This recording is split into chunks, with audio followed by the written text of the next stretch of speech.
moi, ce que je crois réellement, la transformation digitale est un moyen d'apporter une rupture qui est capable de nous éviter, en fait, ce processus incrémental très lent, qui va prendre beaucoup de temps et qui va laisser des résistances aussi se développer, s'organiser pour empêcher ou ralentir l'opération de transformation. D'ailleurs, c'est dans ce sens-là qu'est née l'idée du lab. On parlait de Sitofir tout à l'heure.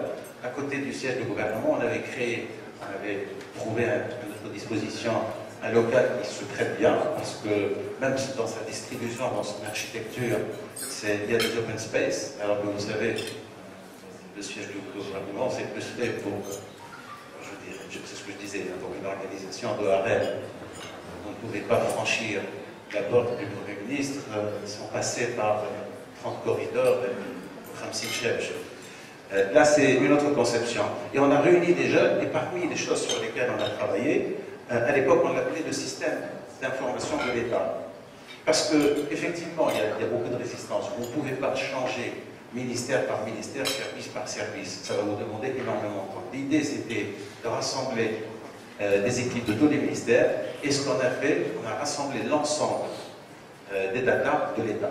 Ce qui était quelque chose de pénible à faire, parce que c'était disparate, c'était pas cohérent. Il fallait nettoyer, les travailler. On a fait un projet, en fait, de système d'information de l'État. Et à travers ça, en fait, c'était pas le but d'avoir un outil informatique efficace, non, absolument pas. Ce qu'on visait, on est arrivé à cette nécessité par d'autres réformes qu'on devait faire, comme la réforme de l'administration, l'évasion fiscale, la subvention, accélérer les procédures, la lutte anticorruption, parce que moi je vois le réflexe ici chez nous quand on parle de phénomènes, c'est tout de suite des lois.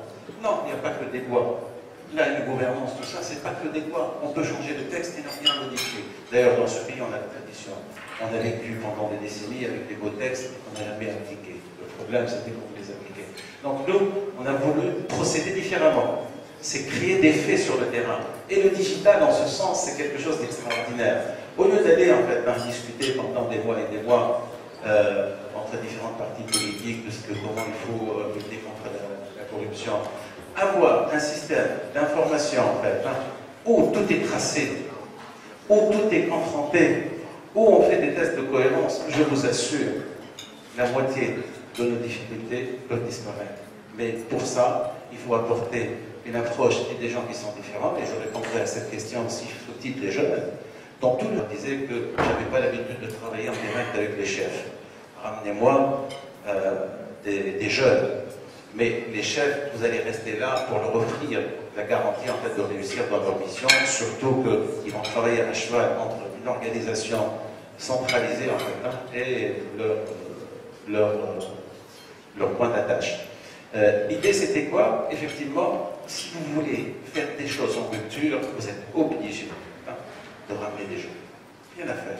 Et quand je parle des jeunes, je ne me place pas dans cette catégorie pour certaines choses encore en rupture par rapport à ma génération. Mais on ne cherche pas à exclure les autres. Et en fait, ce qu'on a fait dans toutes les organisations, les gens qui sont à l'œuvre, qui proposent, qui font, qui travaillent, qui payent. Moi, j'ai eu des gens de l'administration que je salue, qu'on m'avait dit qu'ils travaillaient 2 heures par jour. Je vous assure, en moyenne, ils ont travaillé 12 heures par jour. Parce qu'ils étaient motivés, ils avaient leur projet.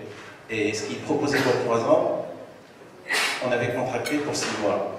Mais ils étaient parrainés.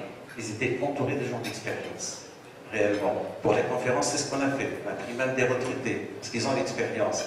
Ils ne peuvent pas faire, ils peuvent aider énormément. Et je pense que c'est ça. Il faut qu'on trouve ce fin de dosage, en fait, entre l'expérience et la volonté, en fait, d'innover. Moi, je crois, alors pour étendre un peu le champ de réflexion, je crois qu'aujourd'hui, face à la crise que nous vivons, ce n'est pas des petits arrangements qu'on essaye toujours de trouver parce qu'on pense que c'est urgent, c'est plutôt de travailler maintenant sur le long terme pour régler le court terme.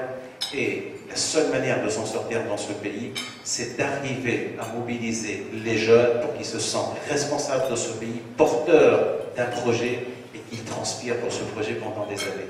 Autrement, c'est le rafistolage qu'on fera. Donc les jeunes, c'est primordial, les gens d'expérience, c'est très important. Et surtout, dans toute opération de cette nature-là, ne pas oublier cette citation.